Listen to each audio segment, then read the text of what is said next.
اب یہاں پر ہمیں سمجھ میں آ گیا کہ جب دین پر وقت آتا ہے تو ابناءنا نساءنا انفسنا لے کر چلا جاتا ہے.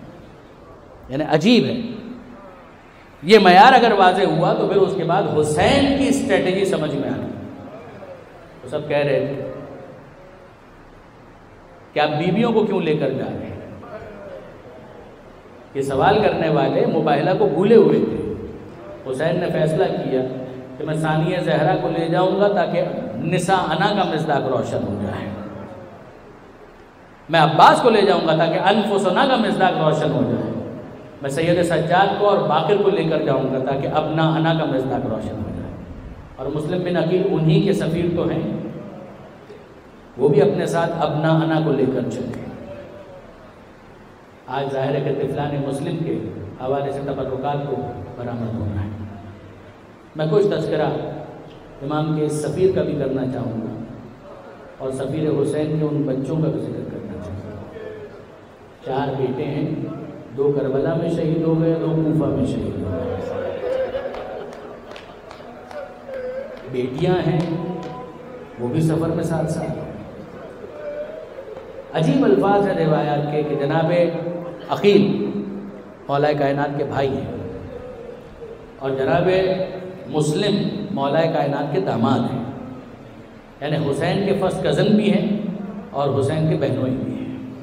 جناب رقیہ جناب مسلم کی زوجیت میں ہیں اور یہ اولاد ہے.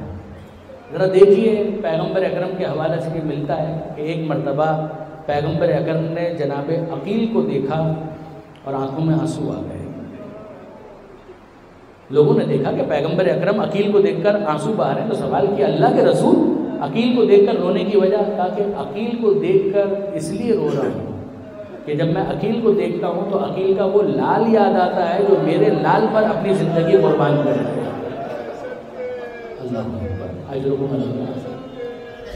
عقیل کا لال مسلم میرے لال حسین پر اپنی جان قربان کرے گا. عزیزان آپ جانتے ہیں غریب الوطنی بہت بڑی مصیبت ہے اور مسلم بن عقیل کوفہ کی گلیوں میں تنہا, کبھی اس گلی میں کبھی اس گلی میں.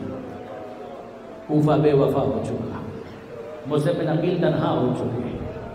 دارالامارہ پر ابن زیاد کا قبضہ ہے اور مسلم کا نہ کوئی جاننے والا ہے نہ کوئی پہچاننے والا ہے. اور ایسے میں جناب مسلم بن عقیل ایک مومنہ کے گھر کے پاس ٹیک لگا کر بیٹھ گئے. اس مومنہ نے دروازہ کھولا تو دیکھا کہ ایک اجنبی مسافر میرے گھر پر بیٹھا ہوا ہے, دروازے پر چوکھٹ پر بیٹھا ہوا ہے. اس نے کہا کہ اے شخص, شہر کے حالات بہت نامناسب ہیں, جا اپنے گھر کو چلا جا.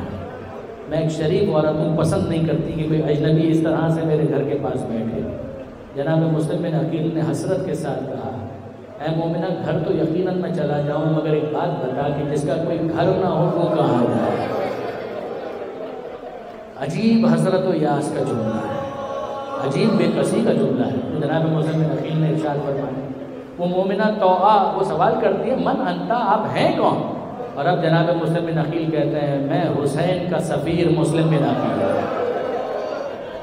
وہ مومنہ جب سنتی ہے امام حسین کا نام ہاتھ جوڑ کر کہتی ہیں آقا زادے میرا گھر آپ کی خدمت کے لیے حاضر ہے, یہ غریب خانہ آپ کے لیے, اندر تشریف لائیے, میرے مہمان بنیے, میں آپ کی خدمت کرنا چاہتا ہوں. جناب مسلم بن عقیل گھر میں تشریف تو لے گئے مگر یہ رات پوری رات مسلم بن عقیل نے عبادت میں بسر کی. پوری رات عبادت میں بسر کی. تسبیح ہو, تمجید ہو, تحلیل پروردگار, اللہ اکبر کی صدائیں, الحمدللہ کی صدائیں. آپ کو یاد ہے نا کہ حسین ابن علی نے بھی آخری رات عبادت میں بسر کی تھی. یہ آخری رات کاملاً عبادت میں بسر کرنے کی تمہید بھی مسلم بن عقیل نے فراہم کی.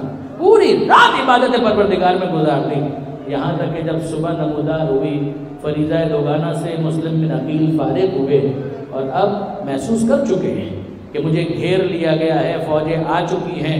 اسی مومنہ کے نااہل بیٹے نے دربار میں جا کر اطلاع کر دی اور اب محمد ابن اشعث سپاہیوں کو لے کر جناب توآ کے گھر کو گھیر چکا ہے اور جناب مسلم بن عقیل تلوار کھینچ کر باہر جانا چاہتے ہیں. مگر جیسے ہی باہر جا رہے تھے توآ نے کہا شہزادے اگر آپ گھر میں رہ کر اپنا دفاع کریں گے تو بہتر دفاع کر پائیں گے. کیا عجیب جملہ ہے جو جناب مسلم نے کہا.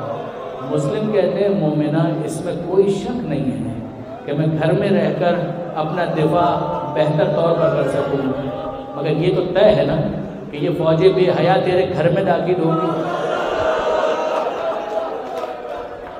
تیری حرمت پامال ہوگی، تیرے حجاب کے خلاف ہوگا، تیری پردہ دری ہوگی۔ میری غیرت یہ گوارہ نہیں کرتی ہے کہ میری وجہ سے کسی مومنے کے پردے میں کسی قسم کا خلل آئے۔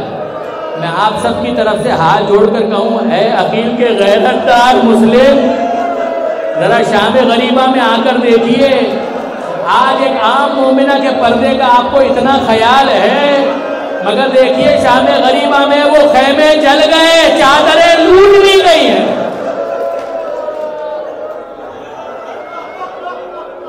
محمد ابن اشعث نے گرفتار کرنے کی کوشش کی، عقیل کا شیر لڑ رہا ہے اور محمد ابن اشعث بار بار فوج منگوا رہا ہے۔ ابن زیاد نے پیغام بھجوایا کہ ایک انسان کو گرفتار کرنے کے لیے آخر کس قدر فوج کی ضرورت ہے۔ ابن اشعث نے کہا، ہم نے کسی بنی بقال کو گرفتار کرنے کی نہیں ٹھانی ہے، یہ ہاشمی شیر ہے، یہ ہاشمی شہزادہ ہے، اگر ساری فوجیں مل کر بھی اسے گرفتار کر لیں تو غنیمت جاننا۔ مگر کیا گیا، گڑھے میں گرایا گیا، مسلم زخمی ہو چکے تھے، گرفتار کیا گیا، ہاتھوں کو باندھ دیا گیا، پشت کے پیچھے ہاتھوں کو باندھ دیا گیا، گرفتار کر کے لایا گیا۔ اور جب آئے ہیں دربار میں، پورے دربار کو دیکھا، ابن زیاد کو بھی دیکھا، سب کو دیکھا اور کہا، السلام علی من اتبع الہدی، جو ہدایت کی اتباع کرے اس پر سلام۔ کسی نے کہا، اے مسلم، ابن زیاد امیر ہے، امیر کو سلام کر۔ مسلم بن عقیل کہتے ہیں، مالی امیر سوى الحسین۔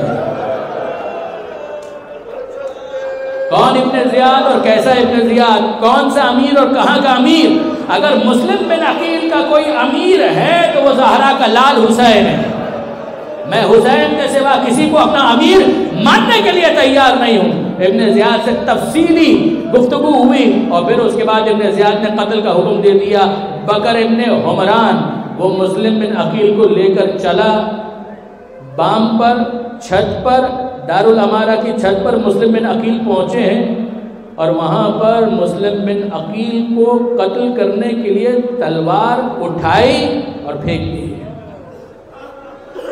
بہت توجہ کیجئے گا عزیزان، بکر بن حمران نے اپنی تلوار پھینک دی اور دوڑتا ہوا گیا ابن زیاد کے پاس۔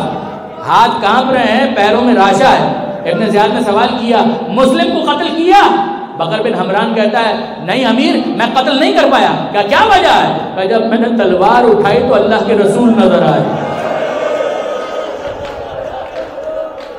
میں نے اللہ کے رسول کو دیکھا، وہ کہہ رہے تھے، ارے میرے بچے نے کیا تقصیر کی ہے کہ اسے بے گناہ قتل کیا جا رہا ہے؟ ابن زیاد نے کہا، جا تیرا وہم ہے، جا تیرا وہم ہے، اللہ کے رسول نہیں ہے، تیرا وہم ہے۔ وہ واپس آیا اور اتنی دیر میں جناب مسلم بن عقیل چھت کی دیوار کے قریب ہو چکے تھے، نیچے لوگ نظر آ رہے تھے اور وہ عید کی تیاری کر رہے تھے، اپنے کاندھوں پر اپنے بچوں کو بٹھایا ہوا تھا، تماشا دیکھ رہے تھے کہ ابھی مسلم کا سر کاٹ کر زمین پر پھینکا جائے گا۔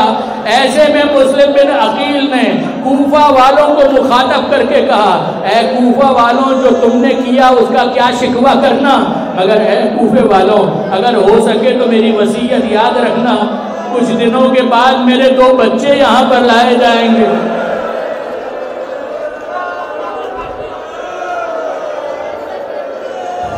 اجرکم اللہ، کچھ دنوں کے بعد میرے 2 بچے یہاں پر لائے جائیں گے۔ اے کوفے والوں، ان بچوں کو یہ مت بتانا تمہارا باپ یہاں پر قتل کیا گیا۔ چھوٹے چھوٹے بچے ہیں، برداشت نہیں کر پائیں گے، تحمل نہیں کر پائیں گے۔ میں ہاتھ جوڑ کر کہوں، اے مسلم بن عقیل، ان بچوں کو بتانا تو بتانا ہے۔ ارے حارث کی تلوار چل رہی تھی، بچے فریاد کر رہے تھے، ارے ہمیں بازار میں لے کر بیچ ڈال، ارے ہمارے ساتھ کوئی اور سلوک کر، مگر تلوار چلتی چلی گئی۔ بڑا کہہ رہا تھا، چھوٹے کو میرے سامنے قتل نہ کرو، چھوٹا کہہ رہا تھا، میرے بڑے بھائی کو میرے سامنے ذبح مت کرو، مگر حارث کی تلوار چلی، بڑا بھی ذبح ہوا، چھوٹا بھی ذبح ہوا، زلفوں سے سروں کو کھینچتے ہوئے الگ کیا اور جسم ان بچوں کے فرات کے